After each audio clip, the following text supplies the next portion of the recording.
विद्यार्थी मित्रांनो, आज आपण शिकणार आहोत की हॅच कमांड ही कशी वापरली जाते किंवा ऑटोकॅडमध्ये दिलेला हॅच टूल हा आपण कसा यूज करू शकतो, आपल्या ड्रॉइंगमध्ये त्याचा काय यूज आहे हे आपण शिकणार आहोत. तर सर्वप्रथम तुम्ही या ठिकाणी पाहताय ड्रॉ या ऑप्शनमध्ये या ठिकाणी हॅच टूलबार आहे, हॅच टूल आहे, ग्रेडियंट टूल आहे आणि बाउंड्री. हॅच, ग्रेडियंट आणि बाउंड्री हे तीनही एका कॅटेगरीमध्ये या ठिकाणी सामावलेले आहेत. तर आपण सर्वात पहिला हॅच हा कसा काम करतो हे पाहूयात.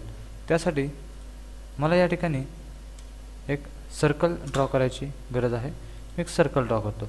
असं काही नाही की सर्कलच असायला हवा, रेक्टँगलसुद्धा असू शकतो. तुम्ही रेक्टँगलसुद्धा घेऊ शकता.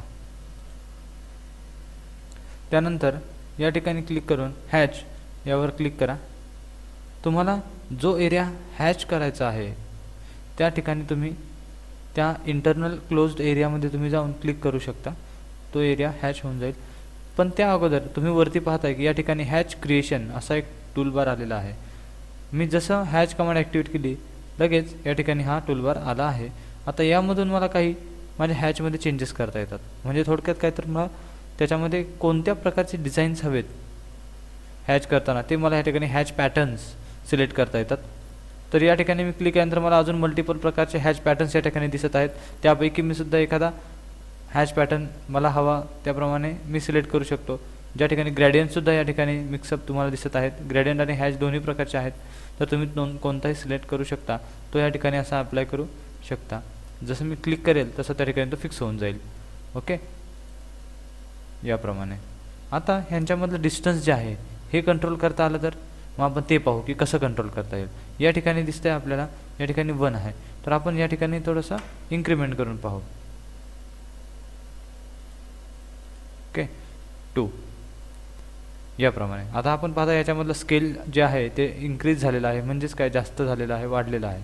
मी या ठिकाणी जर 5 केलं 5.0 और एंटर, तर या ठिकाणी आपण पाहताय की यातलं डिस्टन्स अजूनच वाढलेलं आहे. म्हणजे अशा प्रकारे मी यामधलं स्केल किंवा डिस्टन्स या ठिकाणाहून चेंज करू शकतो.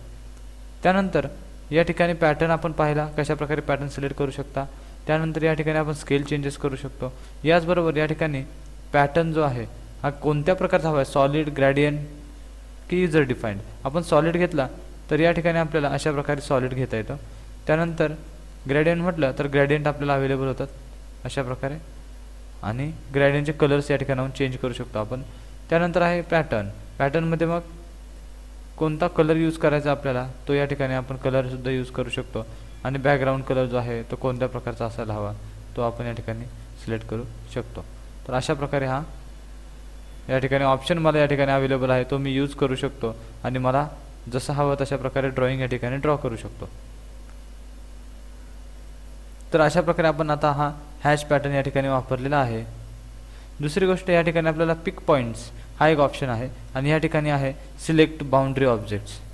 आपण पिक पॉईंट्स म्हटलं तर पॉईंट्स पिक करू शकतो. दुसरी गोष्ट सिलेक्ट बाउंड्री ऑब्जेक्टमध्ये आपल्याला पूर्ण ऑब्जेक्ट असा सिलेक्ट करता येतो, त्याला तो अप्लाय करता येतो आपल्याला. तर अशा प्रकारे हा आपण हॅच टूल कसा यूज करायचा हे या ठिकाणी पाहिलेलं आहे. त्यानंतर या ठिकाणी तुम्हाला अजूनही काही ऑप्शन्स या ठिकाणी दिसत आहेत. तर हे ऑप्शन्स आपल्याला आत्ता काही शिकण्याची गरज नाही आहे, कारण हे जरी हे ऑप्शन्स आपल्याला आत्ता माहीत नसतील तरीसुद्धा आपण आपलं ड्रॉइंग ड्रॉ करू शकतो. पुढे आपल्याला ते थोडेसे ॲडव्हान्समधले पॉईंट्स आहेत हे आपण नंतर ते पुन्हा पाहणारच आहोत. तर अशा प्रकारे आपण हे आपलं हॅच टूल कसा यूज करायचा ऑटोकॅडमध्ये हे आपण आज शिकलेलो आहोत. त्यानंतर या ठिकाणी दुसरा एक ऑप्शन आहे ग्रेडियंट. सेम हॅचप्रमाणेच आहे, फक्त या ठिकाणी आपल्याला ग्रेडियंट ऑप्शन्स ऑटोमॅटिकली हायलाईट केले जातात, ते आपण या ठिकाणी यूज करू शकतो. त्यानंतर या ठिकाणी अजून एक ऑप्शन आहे बाउंड्री. आता हा ऑप्शन फार इंटरेस्टिंग आहे. म्हणजे तुम्ही जे ड्रॉ केलेलं ड्रॉइंग आहे याच्यामध्ये बाउंड्री जर आपल्याला वेगळी करायची असेल तर यासाठी हा वापरला जातो. या ठिकाणी पिक पॉईंट्स म्हटलेला आहे. जस्ट क्लिक इट, त्याला क्लिक करा आणि तुमची बाउंड्री सिलेक्ट करा. अशा प्रकारे हा एरिया एवढा सिलेक्ट झालेला आहे. सिलेक्ट करून एंटर करा. आता तुमच्या लक्षात येईल की कमांड कंप्लीट झालेली आहे, पण या ठिकाणी बाउंड्री हायलाईट होते. पहा, मी याला मूव्ह करतो मूव्ह कमांडने आणि अशा प्रकारे तुमच्या लक्षात येईल की या ठिकाणी जी बाउंड्री मी सिलेक्ट केली होती तेवढा क्लोज्ड एरिया किंवा इंटरनल क्लोज्ड एरिया या ठिकाणी सेपरेट झालेला आहे. तर अशा प्रकारे बाउंड्री ही कमांड मला वापरता येते.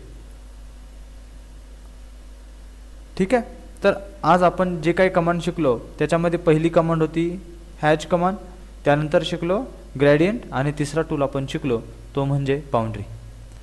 तर अशा प्रकारे आपण AutoCAD मध्ये हॅच, ग्रेडियंट आणि बाउंड्री वापरू शकतो. थँक्यू.